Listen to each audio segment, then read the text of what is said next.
Ed.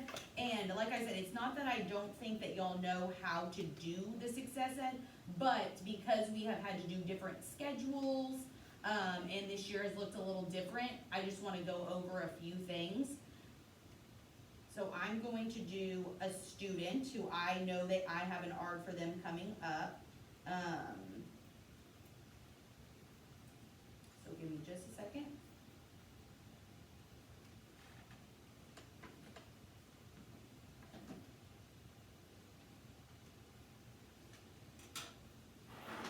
Okay, so first, you're gonna put the meeting date in, which we all do that.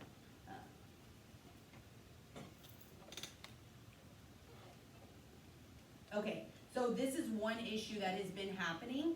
Some of you get to the schedule of services or the determination of services page, and it's not showing you a PEMS code. That's because we're not used to this, but you as the teacher need to go in and open every page. So you have to open the evaluation page and save it. And then you need to go to the eligibility page and save it. And then that will prompt the PEMS code to work. Otherwise, that's how you get those the zeros. If you don't open up those pages and save them. Yeah, you have to save them, because if you don't save them, it still doesn't work. And I know that maybe something needs to change on those pages. That's fine, but just for the sake of, the DIAD can go in and do that part of it, but for the sake of getting the PEMS code to come up, which is super important, we as teachers need to go in and do that part. Okay, does everybody online hear that? Yes. Okay, so I'm gonna go back to what Malden was saying about, the reminders. Oh.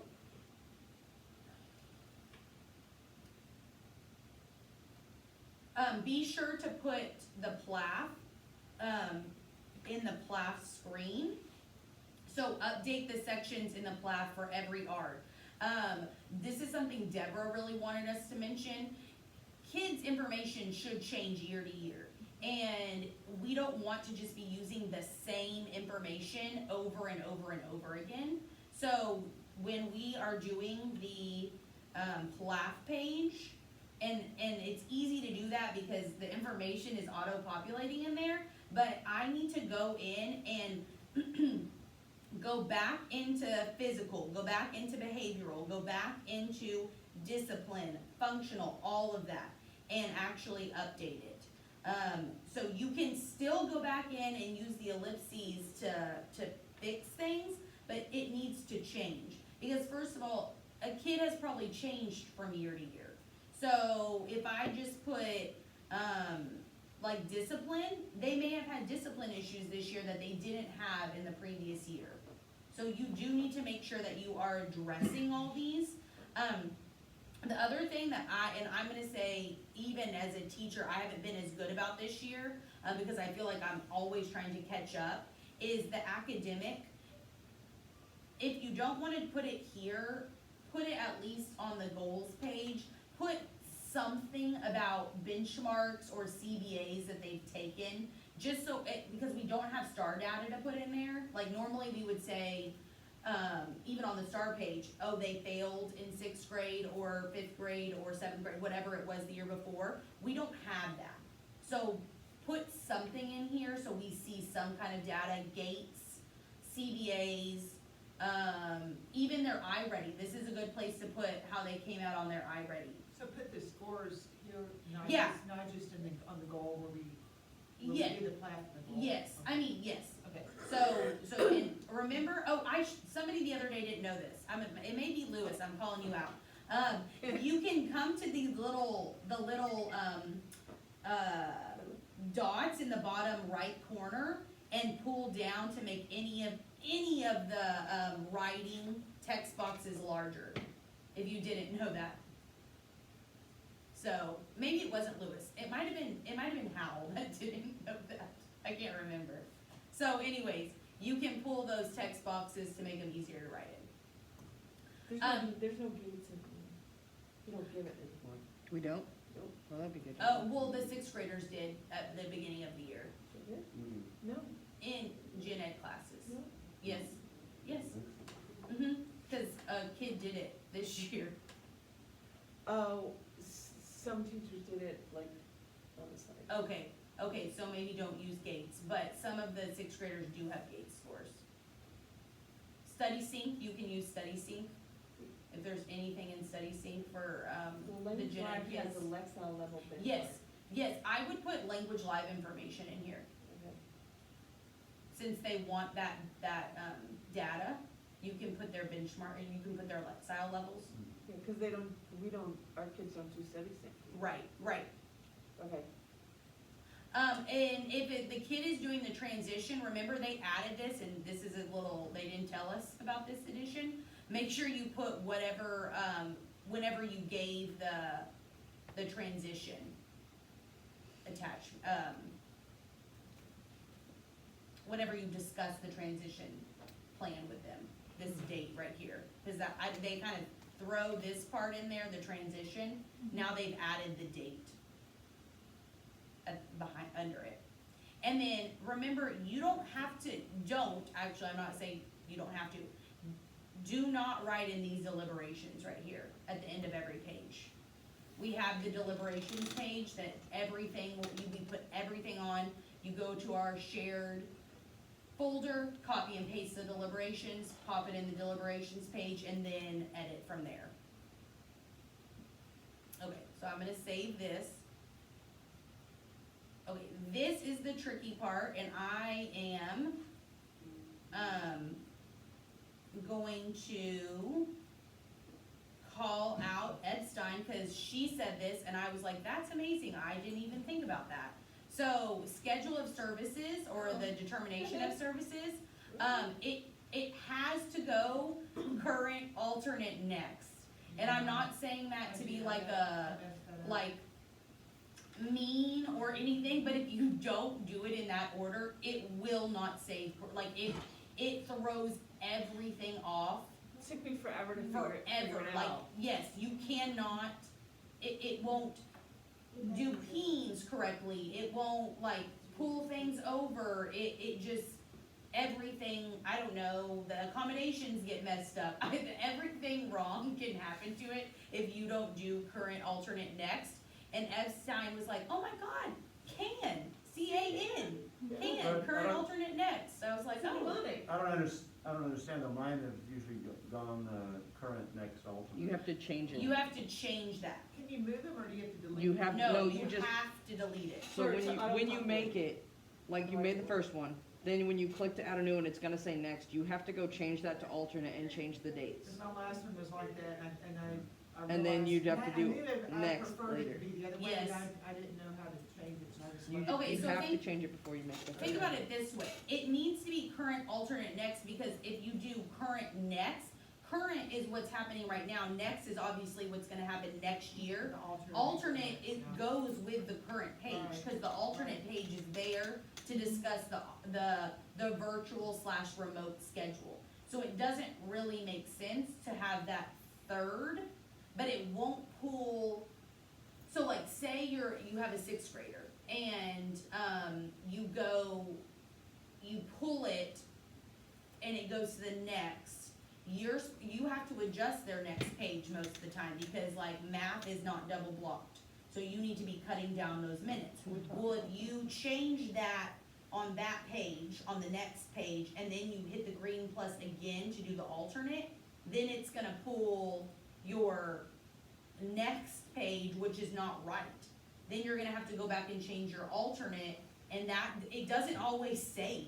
That's the problem, because it's pulling from the next page, which the next page is not. It actually doesn't pull anything from it, it just gives it Or it totally makes you blank. redo the whole Yeah, thing, yeah. right?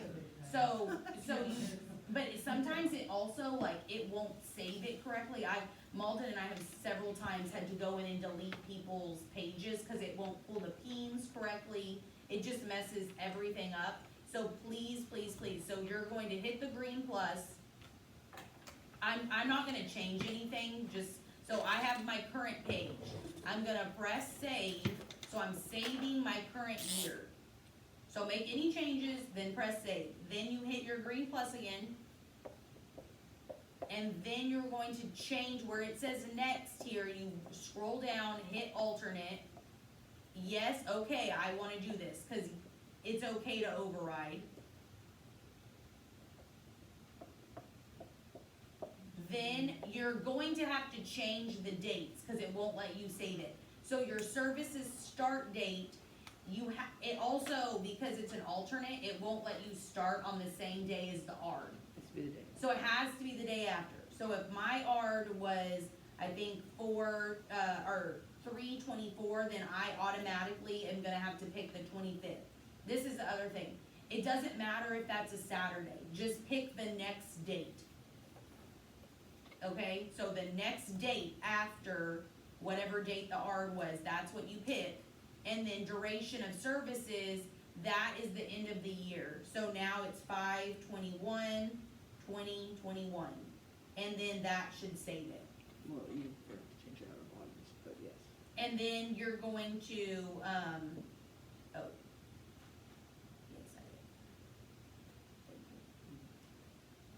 did. And this is the other thing that some people are forgetting to do.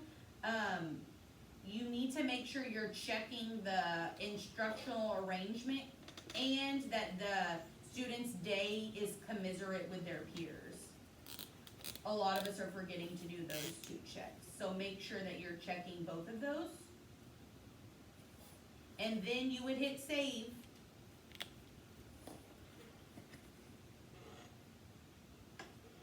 And then you're gonna hit your green plus again. And then you have next year's now. And then you need to save that. It wasn't doing that, now it is doing Yes. that. Okay, does anybody have questions about the order of which the schedule of services should go in? I can remember that. I know, I was like, that was good, Thank you. that really was good. It's not gonna, So anybody online, do y'all have questions? No, Okay. questions. Okay, good. It just messes everything up if it's not right. Okay, the other thing I wanted to really talk about, because I've seen that this isn't always correct. Yes. Remember that math in 7th grade and 8th grade is not double blocked. So it doesn't need to be 850 minutes, it needs to be 425 minutes. But if you just put, because here they made us put math as the subject, but if you go over to the comments and just put, like we're supposed to, minutes to be served over multiple days, but you're not saying what math that is. When Malden and I are trying to run, and a lot of the reason that this needs to be correct is that we have to run reports based off of this and give it to people or plug it into our, master schedule. But if I don't know, like, okay, this kid is supposed to be in math lab, or this kid is supposed to be in resource, cause it's the same number of minutes in 7th and 8th grade, then I have to go back and figure out, okay, what was it when they were in 6th grade, had there been a brief to change it or anything like that? It really just needs to be in those comments, that what you're intending for them to be in, either resource math or math lab. And, yes, So like for my class, do I just leave it math, or what do yeah, cause yours wouldn't change, I mean, No, it would still, just, like for 7th and 8th grade, it would still be 14. yes. You would still push it. Yes. I just didn't know whether that was Yeah. right. Cause you don't, in Cedric, you don't have math lab, you're just math. So for your kids, yes, the minutes change, but the content is just math. It's only for our SDI kids, and it really, the biggest issue is from 6th grade to 7th grade is where the most of it happens, because you forget to change the minutes, the blocked math. And be careful of the kids that are in combo going to lab. Yes, and, okay, if it's a combo kid, so say the kid right now has math combo, has 120 minutes, then make sure that we're bumping their minutes up to 425 for math lab. Cause there have been a few kids that their minutes they haven't changed, So, Right. most of our kids should either be in resource or math lab. Yeah. For them to have just minutes of like pull out or in class for math, They you know, we can't say that nobody can have it, but it needs to be on us like kind of come and talk to Malden or myself about it before we just give kids that. Only because we don't have staff to support a bunch of in-class or pull-out minutes of math. In case, but we were walking down here, we were talking about this exact same thing, it was like, well, we really need to talk to Peyton and figure out, because their students, you know, we're just so, and been so focused on their sixth grade, it's like, wow, now they're, you know, we need to really make sure for ours that they're, Yes. yeah. So if, the problem is you cannot do amendments if you are changing a Peens code. So I agree. some of that might change Peens, so you do have to do a brief to change, But I if it have changes their Peens. I'll help you set it up. Sorry. No, and I'm not even, But think about it, if they're also failing, you can address all that Right. together. So you can change their, Yeah. you know, scheduled services, and you can put a failure art in, and you can change Yeah, their star it's- page if you need to. it's mainly the Like- kids, he has an art coming up that, and he's, she's in my pullout. Yeah, And so it's like, well, she will probably be, we need to decide if she's gonna be in math, probably be in math lab. Yeah, we can talk about it. Yeah. I have time today if you guys Yeah. wanna sit down at some Yeah. point. okay, anybody online have questions about anything that we talked about in Success Ed? Well, Okay,